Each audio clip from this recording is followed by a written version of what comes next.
Hello students, তোমাদের সবাইকে আমার ইউটিউব চ্যানেল ম্যাথ সলিউশন কিতে স্বাগত। আজ তোমাদের একটা খুব ইন্টারেস্টিং জিনিস করছি, যেটা তোমাদের কাছে খুব দরকার ভৌত বিজ্ঞানের। ঠিক আছে, সেটা হচ্ছে যোজ্যতা নিয়ে। এই যোজ্যতা নিয়ে আমি দেখেছি অনেক ছেলেমেয়ের অনেক কনফিউশন থাকে, যোজ্যতা কি বুঝতে পারে না।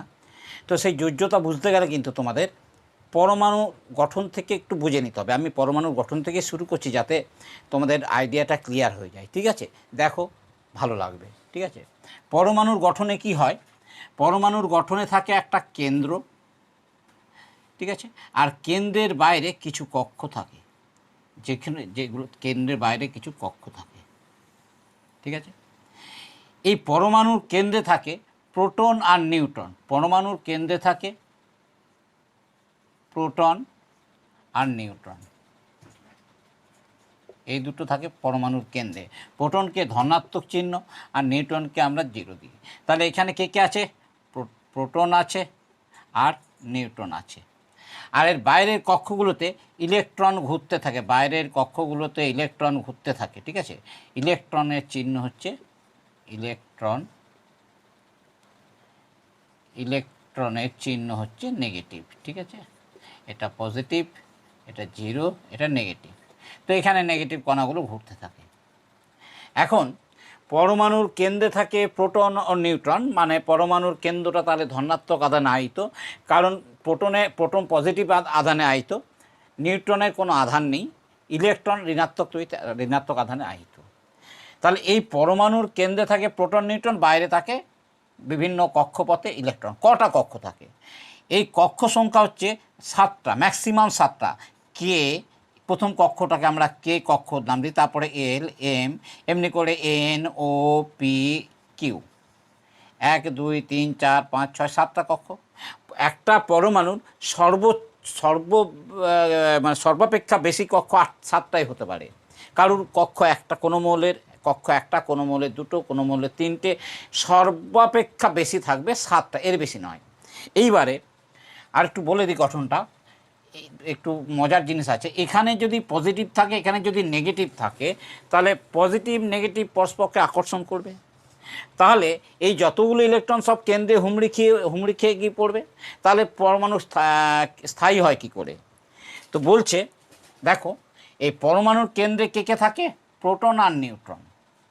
এই প্রোটন আর নিউট্রন মেসন নামে একরকম কণিকার উপস্থিতিতে প্রোটন অনবরত নিউট্রনে আর নিউট্রন অনবরত প্রোটনে চেঞ্জ হয়ে যাচ্ছে।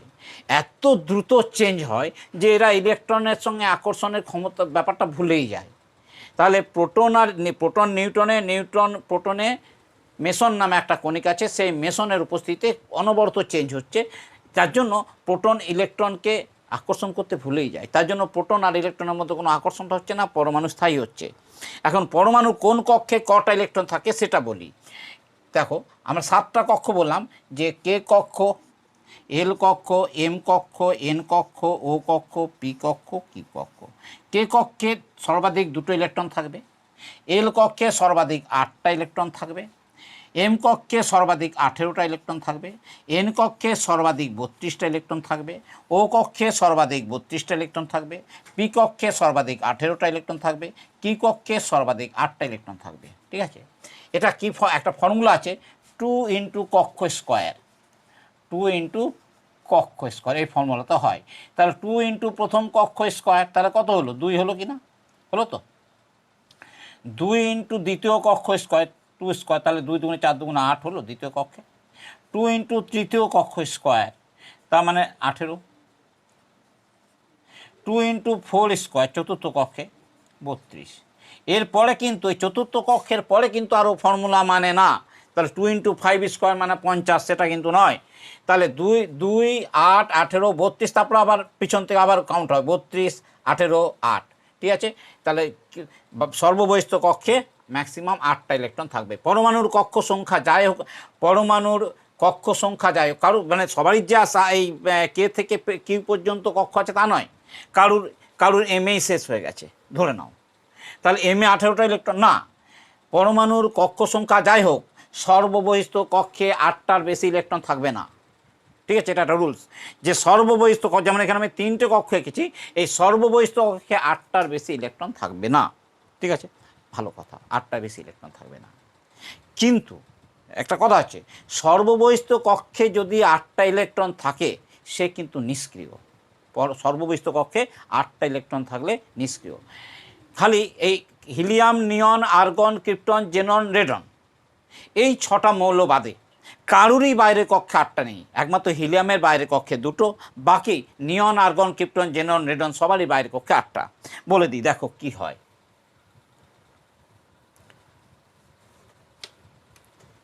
কি কি বললাম? হিলিয়াম, নিয়ন, আর্গন, ক্রিপ্টন, জেনন আর রেডন। হিলিয়ামের পরমাণু ক্রমাঙ্ক 2, মানে এর দুটো ইলেকট্রন আছে, ঠিক আছে। নিয়নের পরমাণু ক্রমাঙ্ক 10, আর্গনের 18, ক্রিপ্টনের 36, জেননের 54 আর রেডনের হচ্ছে 86। তাহলে হিলিয়ামে যে দুটো আছে, তাহলে এটা যদি কেন্দ্র হয় তাহলে এখানে 2টো ইলেকট্রন আছে, এ 10টা। তার মানে এটা যদি ওর কেন্দ্র হয় তাহলে প্রথম কক্ষে 2টো, তারপরে কক্ষে 8টা হয়েছে। এর এই আর্গনেরটা আলাদা করে আঁকছি। আর্গন এটা নিউক্লিয়াস, প্রথম কক্ষে 2টো, তারপরে কক্ষে 8টা। এই হ্যাঁ, প্রথম কক্ষে 2টো, তারপর কক্ষে 8টা। কটা হলো? 10টা হলো, ঠিক আছে। 1 2 3 4 5 6 7 8টা হয়ে গেছে। তারপরে 3 নাম্বার কক্ষে আছে, তাহলে 2 8 10, 3 নাম্বার কক্ষে বাকি 8টা আছে, ঠিক আছে। তার মানে বাইরের কক্ষে সবারই 8টা আছে, ঠিক আছে। তাহলে এটা যদি ছবি না এঁকে আমি এমনি করে বলো, তাহলে এর পরমাণু ক্রমাঙ্ক 2, প্রথম কক্ষে 2টো, এর 2টো 8টা, এর 2টো 8টা 8টা, এমনি করে এর 2টো 8টা 18টা। কটা হলো? 8 আর 2 10 আর 18, 8টা। দেখো বাইরের কক্ষে সবারই 8টা, দেখেছো? এমনি বাইরের কক্ষে সবারই 8টা থাকবে। এই কটা হিলিয়াম, নিয়ন, আর্গন, ক্রিপ্টন, জেনন, রেডন, এই 6জনকে ছাড়া, এই 6জন ছাড়া আর কারুর বাইরের কক্ষে 8টা ইলেকট্রন নেই। যার 8টা ইলেকট্রন আছে সে কিন্তু চিরশান্তি, ও নিষ্ক্রিয়, ওর কোনো কাজ করা দরকার নেই, বসে বসে এমআইএস পাবে, মাস চলবে। বাকি কিন্তু কোনো মৌলের আর এই অবস্থা নেই। তো বাকি কি হয়েছে? বাকি পরমাণুগুলোর, বাকি মৌলগুলোর পরমাণুর কী অবস্থা? সবারই বাইরের কক্ষে 8টার থেকে কম আছে, কোনো 8টার থেকে কম আছে। এখন ধরে নাও কোনো পরমাণুর বাইরের কক্ষে 7টা ইলেকট্রন আছে, ধরে নাও 1 2 3 4 5 6 7, তাহলে 7টা আছে। একে ভগবান বলেছে যে তুমি আরেকটা ইলেকট্রন জোগাড় করে নাও কোথা থেকে 8টা, তাহলে তুমি চিরশান্তি পাবে। তাহলে কারুর বাইরে কক্ষে 8টা নেই, সবারই কিন্তু 8টার কম আছে, কারো 7টা, কারো 6টা, কারো 5টা, কারো 3টে, তার কারো 2টো, কারোর 1টা। সবারই কিন্তু একটা উদ্দেশ্য, আমি বসে বসে এমআইএসে পয়সা খাবো, অর্থাৎ আমি নিষ্ক্রিয়, মানে আমার কোনো কাজ করতে হবে না। তাই যদি হয় তাহলে আমার সবাই ওই ধান্দায় চলছে যে আমার বাইরের কক্ষে যেন 8টা হয়ে যায়, ঠিক আছে।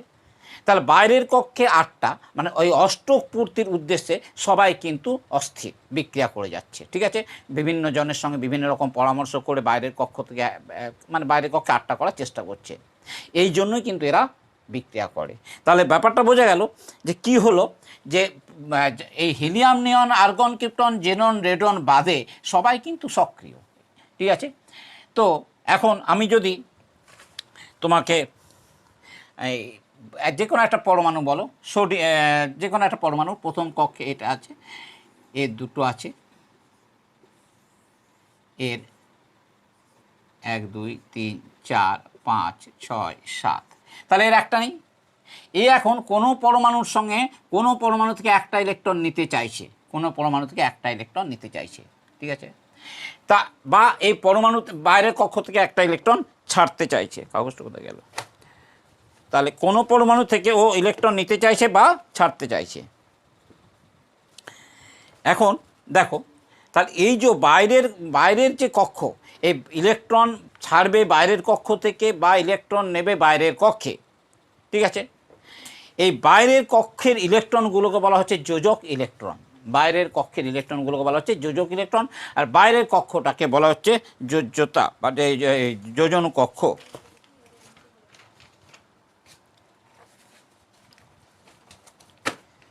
তাহলে দাঁড়াও জিনিস বলে নিই। তাহলে বাইরের কক্ষের আমি কি বললাম, যা কিছু ঘটবে মানে এই অষ্টক পূর্তিক উদ্দেশ্যে যা কিছু ঘটবে সব বাইরের কক্ষে ঘটবে, মানে সর্ববহিস্থ কক্ষে।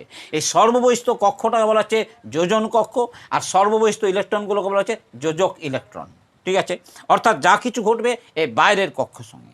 এখন তোমাকে বলি যে এই যে এখানে এমন একটা কাউকে জোগাড় করেছে, কোনো মৌলিক পরমাণুকে, মৌলের পরমাণুকে, যার বাইরের কক্ষে একটা ইলেকট্রন আছে। ঠিক আছে, এখন এ যদি এর কাছ থেকে একটা ইলেকট্রন নিয়ে নেয় তাহলে এর 8টা পূরণ হয়ে গেল, তাহলে এ তো মরে গেল, এর বাইরের কক্ষে একটা ইলেকট্রন ছিল ওটাই দিয়ে দিল। ঠিক আছে, তাহলে এরকম হতে পারে আবার একটা বন্ধুকে জোগাড় করেছে যার বাইরের কক্ষে 3টে ইলেকট্রন আছে, তাহলে এর কাছ থেকে ও একটা নিতে পারছে না, তো এর কাছ থেকে নিতে পারবে, এর কাছ থেকে একটাও নিতে পারবে, এর কাছ থেকে একটা নেবে, তাহলে এর একটা কমে যাবে। তাহলে এর বাইরের কক্ষে কটা হলো? 2টো। তাহলে বাইরের কক্ষে 2টো বা 8টা, যে কোনো একটা শর্ত। 2টো হলে হিলিয়ামের মতন গঠন কাঠামো পাবে, আর 8টা হলে বাকিগুলোর মতো গঠন কাঠামো হবে। তো এই বাইরের একটা ইলেকট্রন চিরতরের কাছ থেকে নিতে পারবে। ঠিক আছে, তাহলে এই একটা প্রক্রিয়া চলতে পারে। তার মানে আমি বলতে চাইছি এই সুস্থির অবস্থা লাভ করার জন্য পরমাণুর 2টো রাস্তা হচ্ছে। একটা হচ্ছে হয় তুমি বাইরের কক্ষে নিঃশর্তে ইলেকট্রন কাউকে দিয়ে দাও, বা শর্ত সাপেক্ষে, তো এই যেমন এর কক্ষে যদি এর সঙ্গে বন্ধুত্ব করতে চায় তাহলে একে কী করতে হবে, এর একটা ইলেকট্রনকে এখানে নিয়ে আসবে, এর একটা ইলেকট্রনকে এখানে নিয়ে আসবে, এই ইলেকট্রন জোড় এও ব্যবহার করবে, এই ইলেকট্রন জোড় এও ব্যবহার করবে, তাহলে এর 2টো পূর্ণ হলো, এরও 8টা পূর্ণ হলো। এই 2টো রাস্তা। ঠিক আছে, এই 2টো রাস্তাকে একটা বলা হচ্ছে তড়িৎযোজ্যতা, একটা বলা হচ্ছে সমযোজ্যতা। ভালো করে শোনো, তড়িৎযোজ্যতা আর সমযোজ্যতা। তাহলে যেমন তোমার বলি সোডিয়াম আর ক্লোরিন। সোডিয়ামের মানে 2 পরমাণু 2, 8, 1, প্রথম কক্ষে 2টো, দ্বিতীয় কক্ষে 8টা, তারপর কক্ষে একটা। আর ক্লোরিনের হচ্ছে 2, 8, 7। দেখো ব্যাপারটা, মজাটা দেখো এবারে। সোডিয়ামের বাইরের কক্ষে একটা ইলেকট্রন, ক্লোরিনের বাইরের কক্ষে 7টা ইলেকট্রন। তাহলে সোডিয়াম আর ক্লোরিন, তার মানে আমি শুধু বাইরের কক্ষটাই যদি লিখি, এটা শুধু বাইরের কক্ষটা লিখছি। ঠিক আছে, 2, 8, 1। তাহলে এখানে 2টো দিয়ে দিলাম, এখানে 8টা দিয়ে দিলাম।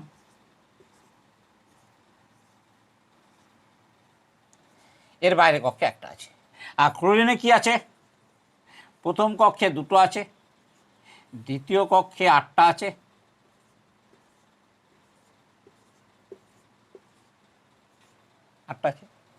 এইবারে এই দুজন, এ হচ্ছে সোডিয়াম, এ হচ্ছে ক্লোরিন।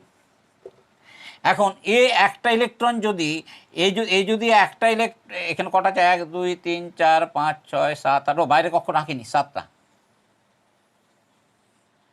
1, 2, 3, 4, 5, 6, 7। ঠিক আছে, তাহলে যদি একটা ইলেকট্রন একে দিয়ে দেয় চিরতরে, তাহলে যদি একটা একে দিয়ে দিল, তো এর এই কক্ষটা ঘুচে গেল, তাহলে বাইরের কক্ষে 8টা হয়ে গেল। তাহলে এর লাভ হলো যে বাইরের কক্ষে 8টা। এর কি হলো, এর বাইরের কক্ষে 7টা ছিল, একটা পেয়ে গেল, বাইরের কক্ষে 8টা হয়ে গেল। তাহলে এরও স্বার্থ সিদ্ধি হলো, এরও স্বার্থ সিদ্ধি হলো, কিন্তু নিঃশর্তে ওকে দিয়ে দিল, ওকে ভালোবাসে বলে। ঠিক আছে, তাহলে তখন এরা কি হলো, তড়িৎযোজ্যতা গঠন করলো। তার মানে যখন সোডিয়াম একটা ইলেকট্রন দিয়ে দিল, এর একটা আধান ঋণাত্মক, ধনাত্মক আধান আহিত হলো। ইলেকট্রন থাকা মানে ঋণাত্মক, ইলেকট্রন চলে যাওয়া মানে ধনাত্মক। তাহলে এর একটা ইলেকট্রন চলে গেলো, একটা ধনাত্মক আহিত হলো। আর ক্লোরিন একটা ইলেকট্রন নিল, তাহলে এর ঋণাত্মক আয়ন আয়নিত হলো। তাহলে এই যে সোডিয়াম ধনাত্মক আয়ন আর ক্লোরিন ঋণাত্মক আয়ন দিয়ে তৈরি হলো NaCl যৌগ।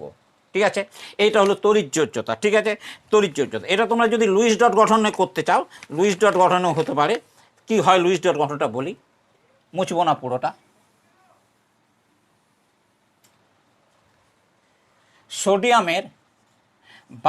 সোডিয়ামের বাইরের কক্ষে একটা ইলেকট্রন, আর ক্লোরিনের বাইরের কক্ষে 7টা ইলেকট্রন। দেখো ক্লোরিনের বাইরের কক্ষে 7টা ছিল, 2টো, 4টে, 6টা, 7টা। ঠিক আছে, এইবারে এ কি হলো, এর ইলেকট্রনটা এখানে দিয়ে দিল, ঠিক আছে, দিলে কি হলো, তাহলে কি তৈরি হলো, এনে একটা ধনাত্মক আয়িত হলো, ঠিক আছে, এনেটা। আর ক্লোরিনটা কি হলো, ক্লোরিনে কি হলো, 8টা পূর্ণ হয়ে গেল, এ ঋণাত্মক তড়িতায়িত হলো, দিয়ে তৈরি হলো সোডিয়াম ক্লোরাইড। বোঝা গেল? এটা হচ্ছে তড়িৎযোজ্যতা, মানে এ ওকে দিয়ে দিয়েছে, তার পরিবর্তে ওর কাছেও কিছু নেয়নি, এটা হচ্ছে তড়িৎযোজ্যতা। আর সমযোজ্যতার কেসটা কি হবে সেটা দেখো।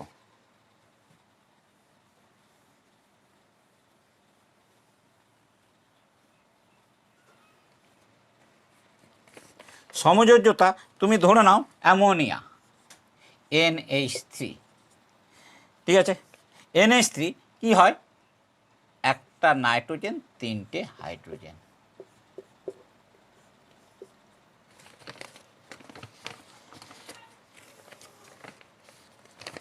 নাইট্রোজেনের কি হয়েছে, নাইট্রোজেনের 1টা 2টো 3টে 4টে 5টা 6টা 7টা নাইট্রোজেনের, হাইড্রোজেনের 1টা 1টা, ঠিক আছে। এবারে কি হলো দেখো, নাইট্রোজেনের 1টা 2টো 3টে 4টে, নাইট্রোজেনের কত হচ্ছে, 1টা 2টো 3টে 5টা হয়তো, হ্যাঁ সেইটা তো, 1টা 2টো 3টে 4টে 5টা, ঠিক আছে। এবারে নাইট্রোজেন দেখছে আমার তো 5টা আছে, তাহলে ভগবান বলেছে 8টা ইলেকট্রন আনতে, তাহলে আরও 3টে আমি কার কাছে পাই, ও তখন 3টে হাইড্রোজেনের সঙ্গে বন্ধুত্ব করেছে, দেখছে হাইড্রোজেনের কাছে 1টা করে আছে, তখন এ বলল যে ভাই এক কাজ করো, 3জনকে ডেকে মিটিং করলো যে তোমার ইলেকট্রনটা আমার কাছে নিয়ে এসো, আমার ইলেকট্রন 1টা তুমি নাও, ঠিক আছে, দিয়ে তুমি তাহলে ব্যবহার করো, তাহলে হাইড্রোজেন 2টো ব্যবহার হলো, নাইট্রোজেনের কটা হলো, 1টা 2টো 3টে 4টে 5টা 6টা 7টা, ঠিক আছে, এই 6টা, এটা তো চলে গেছে এখানে।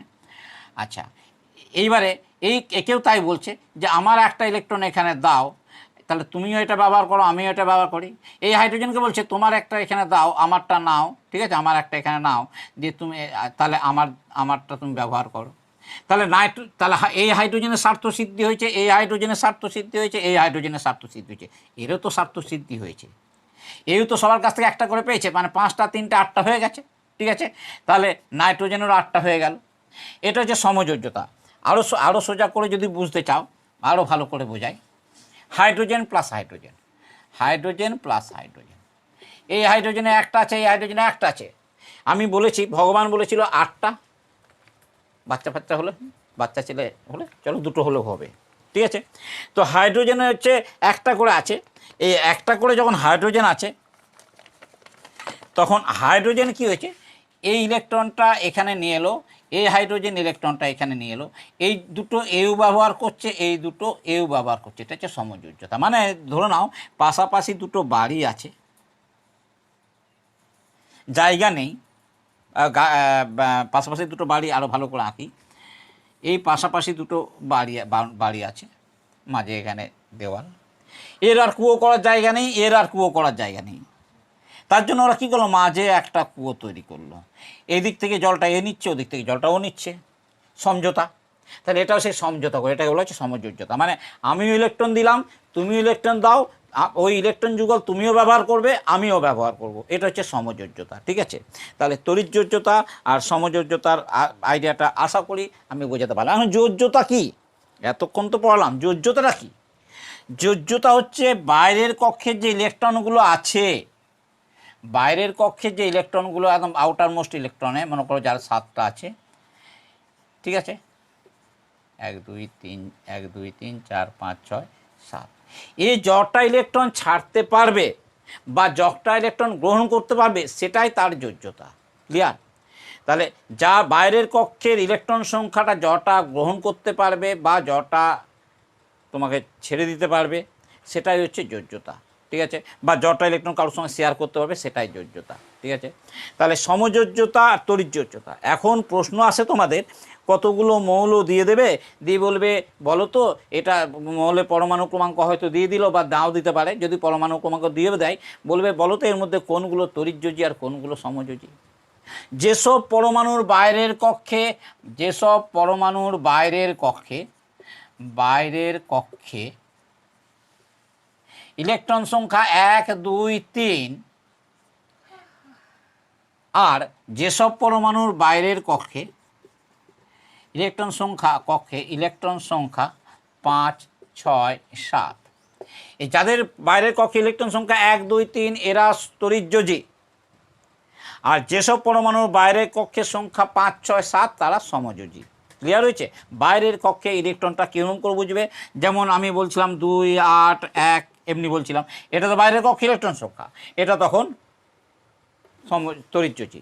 আর যদি বাইরের কক্ষের সংখ্যা হয় 2 8 5 তাহলে এ হচ্ছে এরা হচ্ছে তড়িৎযোজী। ঠিক আছে, আশা করি বোঝাতে পারলাম।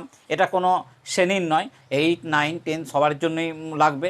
যোজ্যতাটা সবাই বোঝে না, ওই জন্য যোজ্যতা পরমাণু থেকে বোঝাবার চেষ্টা করলাম।